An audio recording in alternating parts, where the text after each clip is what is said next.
महर्षि वेद व्यास जी कौन थे? क्या वह अलौकिक शक्ति के स्वामी थे? आइए जानते हैं इस कथा में।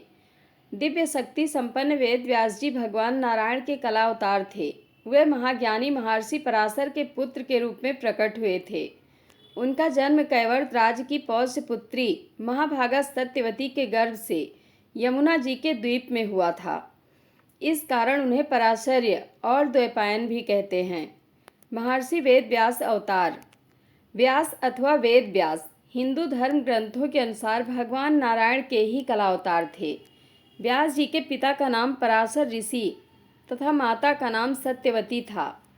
जन्म लेते ही इन्होंने अपने माता पिता से जंगल में जाकर तपस्या करने की इच्छा प्रकट की। प्रारंभ में इनकी माता सत्यवती ने इन्हें रोकने का प्रयास किया, किंतु अंत में इनके माता के स्मरण करते ही लौट आने का वचन देने पर उन्होंने इनको वन जाने की आज्ञा दे दी। प्रत्येक द्वापर युग में विष्णु व्यास के रूप में अवतरित होकर वेदों के विभाग प्रस्तुत करते हैं। इस प्रकार 28 बार वेदों का विभाजन किया गया।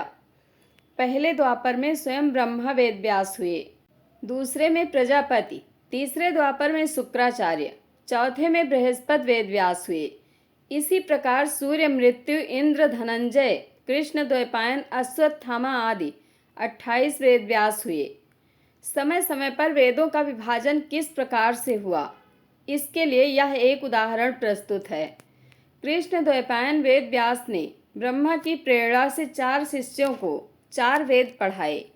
नंबर 1 मुनिपैल को ऋग्वेद, नंबर 2 वैशंपायन को यजुर्वेद, नंबर 3 जैमिनी को सामवेद, नंबर 4 सुमंत को अथर्ववेद पढ़ाया।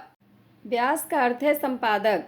यह उपाधि अनेक पुराने ग्रंथकारों को प्रदान की गई है, किंतु विशेषकर वेद व्यास उपाधि वेदों को व्यवस्थित रूप प्रदान करने वाले उन महर्षि को दी गई है जो चिरंजीव होने के कारण आश्रित कहलाते हैं। यही नाम महाभारत के संकलनकर्ता, वेदांत दर्शन के स्थापनकर्ता तथा पुराणों के व्यवस्थापक को भी दिया गया है। ये सभी व्यक्ति वेद व्यास कहे गए हैं। विद्वानों में इस बात पर मतभेद है कि ये सभी एक ही व्यक्ति थे अथवा विभिन्न। भारतीय परंपरा इन सबको एक ही व्यक्ति मानती है। महाभारतकार व्यास ऋषि पराशर एवं सत्यवती के पुत्र थे। ये सांवले रंग के थे तथा यमुना के बीच स्थित एक द्वीप में उत्पन्न हुए थे। अतएव ये सांवले रंग के कारण कृष्ण तथा जन्म स्थान के कारण द्वैपायन कहलाए।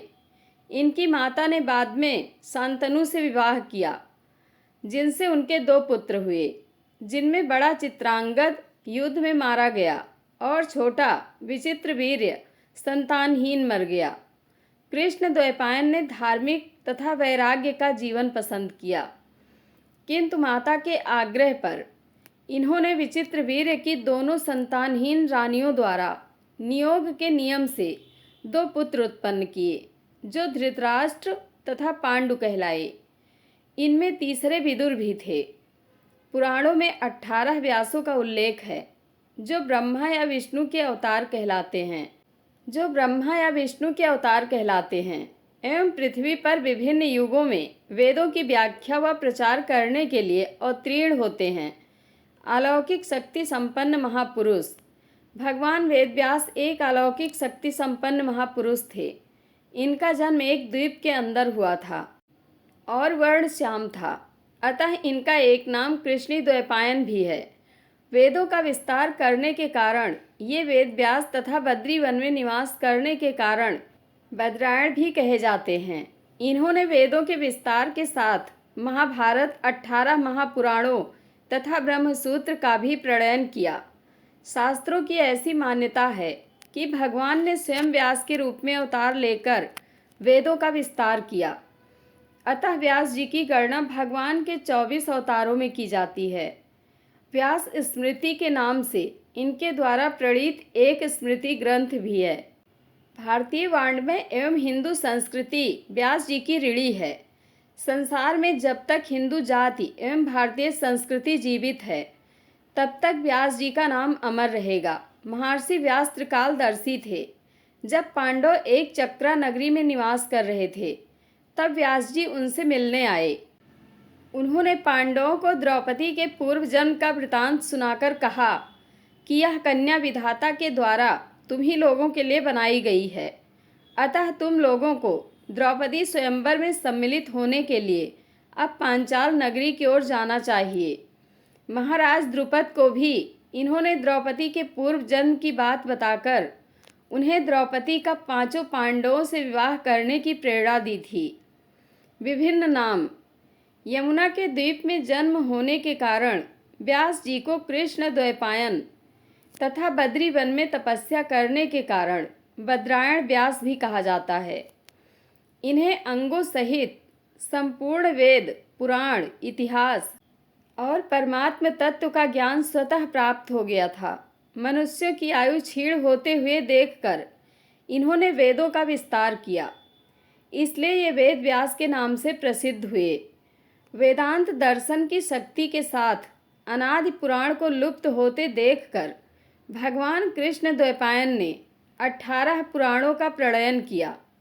इनके द्वारा प्रणीत महाभारत को पंचम वेद कहा जाता है। महाभारत ऐसा धार्मिक ग्रंथ है जिसमें सभी प्रकार के मनुष्य अपने जीवन को सुधारने के लिए सामग्री प्राप्त कर सकते हैं। राजनीति का तो वह सर्वस्व ही है। राजा और प्रजा के अलग अलग कर्तव्यों का तथा अधिकारों का समुचित वर्णन महाभारत की बहुत बड़ी विशेषता है। महाभारत ग्रंथ के मध्य में विराजमान श्रीमद् भगवत गीता में कर्म, ज्ञान और भक्ति का जैसा सुंदर समन्वय किया गया है, वैसा अन्यत्र दुर्लभ है। आज संसार का मानव यदि केवल गीता के उपदेशों को सही ढंग से आत्मसात कर ले तो अनेक समस्याओं का समाधान स्वतः हो जाएगा। व्यास कर्मवादी आचार्य हैं। कर्म ही मनुष्य का पक्का लक्षण है। कर्म से परांगमुख मानव की पदवी से सदा वंचित रहता है। इसलिए उन्होंने अपना संदेश मनुष्यों के लिए देते हुए कहा है कि यदि मनुष्य सच का अभिलाषी है तो उसका श्रेष्ठ कर्तव्य धन का सेवन ही है। अतएव यह भव्य भारतवर्ष कर्म भूमि है। इस विशाल ब्रह्मांड में मनुष्य ही सबसे श्रेष्ठ प्राणी है, जिसके कल्याण के लिए विविध पदार्थों की सृष्टि होती है तथा समाज की व्यवस्था की जाती है। श्रीमद् भागवत के रूप में शक्ति का सार सर्वस्व इन्होंने मानव मात्र को सुलभ कराया और ब्रह्मसूत्र के रूप में तत्व ज्ञान का अनुपम ग्रंथ रत्न प्रदान किया। जय श्री कृष्ण।